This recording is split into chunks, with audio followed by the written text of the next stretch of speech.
I think Roseanne may have been right. Military tribunals by the end of the year? Oh, not that one. Roseanne said there's not going to be an election. And Michael Malice said, of course there will be. And then, my response was, of course, like, define, we need to clarify what you mean. And I tweeted this earlier. Perhaps she's right, not in the literal sense that all of a sudden there's no election. But if Donald Trump is removed from the ballot in a single state, can you really call it a true election? And that, I think, is an interesting point.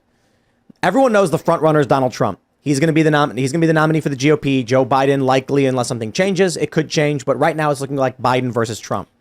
That's what the polls are showing. A lot can change from now and then. If there is an election and Trump is forcefully removed from that election, it's not an election because the people aren't given the choice they actually want. I agree. People will call it an election, but if it isn't actually an election, and doesn't matter what you call it. Well, in banana republics, they call them elections. But you can't legally call American cheese.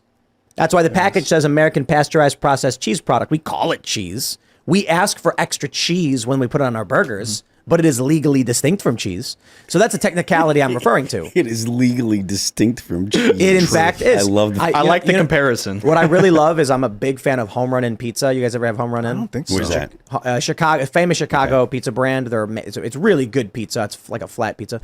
And you get these little personal ones, and it says cheese pizza with pepperoni.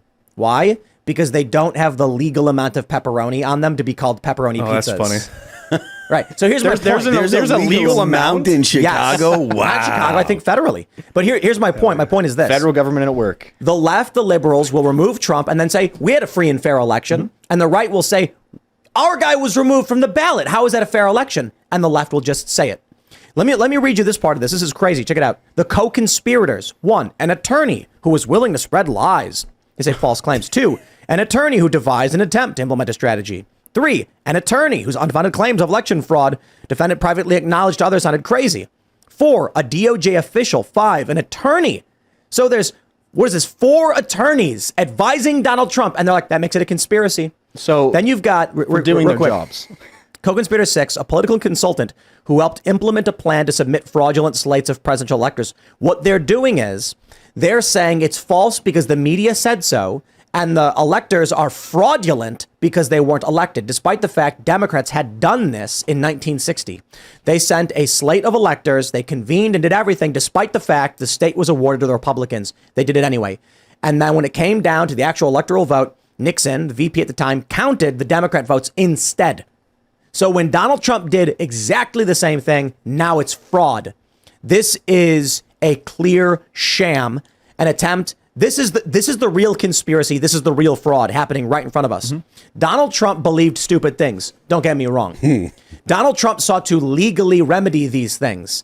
When he's on the phone with these people, he genuinely believes that lawyers telling him these things are happening. And he's like, okay. And as Phil pointed out, there is not an ounce. There is not a single cell in Trump's body that believes he did not win. Every part of him believes he won. How could he lose? He's the biggest. He's the best. He's got golden toilets. And his lawyers told him he did. So he said, pursue it.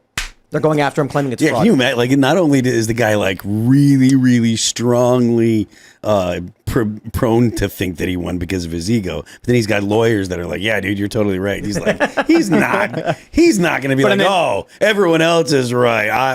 Me and the guys that are literally telling me exactly what I want to hear. We are probably wrong. And it's like their jobs too, and now they're listed as co-conspirators for doing their jobs, being attorneys.